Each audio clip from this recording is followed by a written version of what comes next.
"Engage the beam," Chief Engineer Davies shouted from the planet's surface, and Captain Morrison hesitated for just a second, because this was the first test of what would become a very powerful system. 3 months earlier, the Frontier Council had approved Project Helios. The outer colonies were struggling, too far from established trade routes, too expensive to ship fuel cells, too isolated to maintain reliable power grids. Entire settlements were going dark during the long winter cycles. Humanity's solution: go straight to the source. Chief Engineer Davies had proposed an ambitious network, massive solar collection satellites positioned in close orbit around the system's star.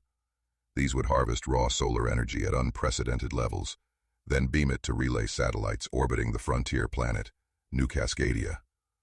Those relays would, in turn, transmit the energy down to collector arrays on the planet's surface. Clean, efficient, unlimited power for colonies that desperately needed it. The engineering challenges had been immense. The collection satellites had to withstand temperatures that would vaporize most known materials. The relay system required pinpoint accuracy to avoid scattering lethal amounts of radiation across space. And the ground collectors needed to handle energy outputs that made fusion reactors look like birthday candles. But they'd done it. 6 collection satellites now orbited the sun, their massive arrays drinking in stellar fire. A dozen relay satellites hung in perfect formation above New Cascadia. And on the planet's surface, in a carefully cleared zone 50 kilometers from the nearest settlement, Chief Engineer Davies stood beside the first receiver array.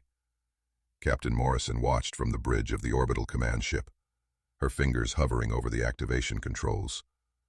On her screen, she could see Davies and his team in their protective suits, standing at what they'd calculated was a safe distance. Calculated, probably safe. "All systems green," her tactical officer reported.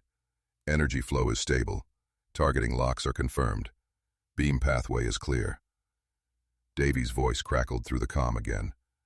"Captain, we're ready down here. New Cascadia's power grid is standing by. 20,000 colonists are about to get the lights turned back on." Morrison stared at the activation switch.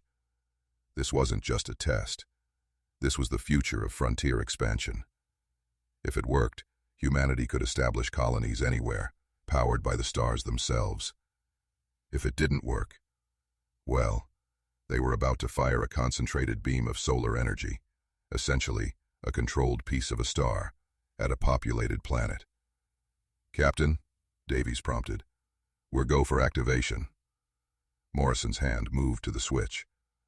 "Firing in 3, 2, 1. What could possibly go wrong with beaming star power to a planet? Or go right? Comment your best or worst case scenario and follow.